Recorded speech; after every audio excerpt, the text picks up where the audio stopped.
Waqt li kien qed iwieġeb għad-domandi ta' TVM News, il-Prim Ministru Robert Abela qal li d-diskussjonijiet mal-Unjon Maltija tal-Allema għal ftehim kollettiv ġdid jinsabu fi stadju avvanzat u bħalissa qed jitrattaw materji fuq livell tekniku.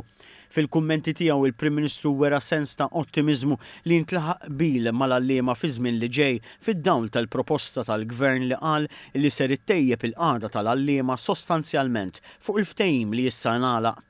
Qal li t-titjib se jkun kemm finanzjarju u anke holistiku.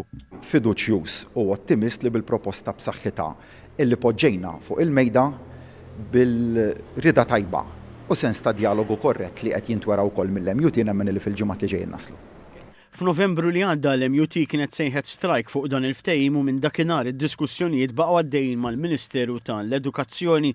Il-Union tal-Allema Professjonisti kienet irrifjutat li tipparteċipa fl-istrajk għax akkużat lill-MUT li ma kienx ċara dwar ir-raġunijiet għaliex sejħet dan l-istrajk. Il-Prim Ministru Abela kompla jgħid li l-Gvern jemmen fl-importanza tal-ħaddiema soċjali hekk ukoll jemmen fis-servizz b'saħħtu li jagħtu lil Malta l-Allema.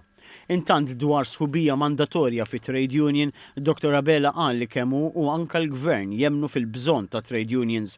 Aċċenna wkoll dwar l-importanza tal-bon sens u dialogu minflok l-estrem. Temm jgħid li d-diskussjoni fuq din il-proposta għandha tibqa' għaddejja bejn l-stakeholders u wara l-Gvern ikun miftuħ li jilqa' il-proposti.